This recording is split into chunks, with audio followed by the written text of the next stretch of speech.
বাবা, ও বাবা, আমার মায়ের উপরে তুমি রেগে আসছো তাই না?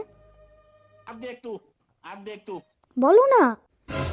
তাহলে বাবা, এই জলটা মার মুখের মধ্যে ঢেলে দাও।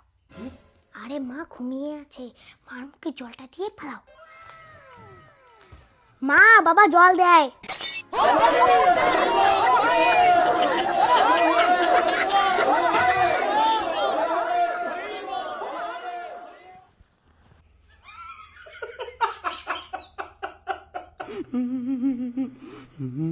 তার কাছে তো তা পাখি ডালিম গাছে বউ, বাবাকে ধরে ফাটাবে এবার তার নিজের বউ।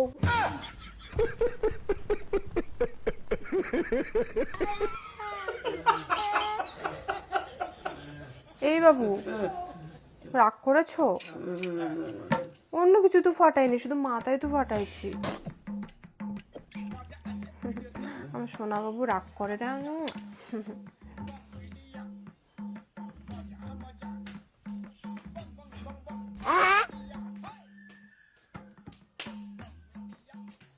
আমার মুখে মনে হয় খুব নোংরা, তাই না?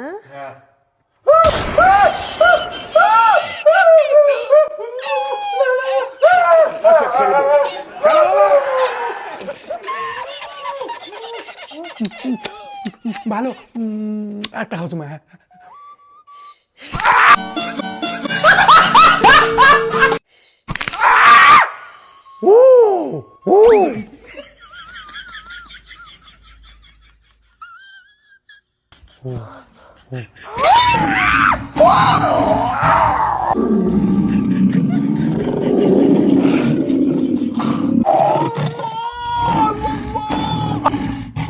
বুঝা পাইছেন ভাই, বিয়ে করার কি জ্বালা। এমন করে আমার জীবন চলতেছে। একদিকে একটা ছেলে জন্ম দিচ্ছি, সেই ছেলেটাও খচ্চর, বাপের কথা শুনে না, কি হবে বড় হয় কে জানে না। মানে সারাদিন কাজ করে বউয়ের মন পাই না, শেষমেশ ছেলেটাকে বোঝায় ছেলেটার সাথে আমি বাঁচতে চাই, কিন্তু ছেলেটাও কেমন দেখো। ও খসাই, তোর বেটা বাড়িতে আছে রে? এই তো আমার ছেলে আছে, ছেলেকে বোঝাচ্ছি পড়াশোনা করে যে গাড়ি ঘোড়া চড়েছে, তাও বোঝে না ছেলে। তো 6 টাকা না পাঠে দিত, খরচা আনি দেন মোর যত। বাবা যাও তো, জেঠিমা তোমাকে ডাকলো, জেঠিমা জ্বর আসছে তো, কোনো খরচা আনতে বলবে মনে হয়, যাও। পারবো না আমি। কেন?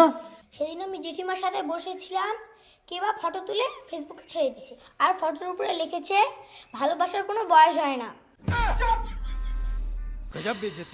এটা ঠিক বলো তো বাবা? না ঠিক না। কে এই খসরামি কাজগুলো করে? কি বলি এখন ছেলেটাকে? বাবা শোনো, পড়াশোনা করলে কেউ এরকম করবে না। তুমি যে পড়াশোনা করো না, তার জন্য পড়াশোনা করতে হবে বাবা, বুঝলা? ঘন্টা মার আগে মামার বাড়ির গল্প শোনায়।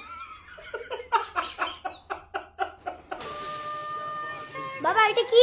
এটা একটা রোবট, এই বাড়িতে যে মিথ্যা কথা বলবে তাকে ঠাস করে চড় মারবে। কি বলো?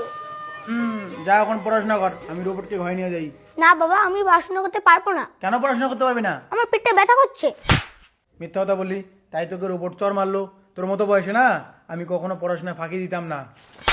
দেখলা, তুমিও মিথ্যাবাদী, আর এ তোমার মতো হয়েছে, কারণ এ তোমার ছেলে। तू समझा?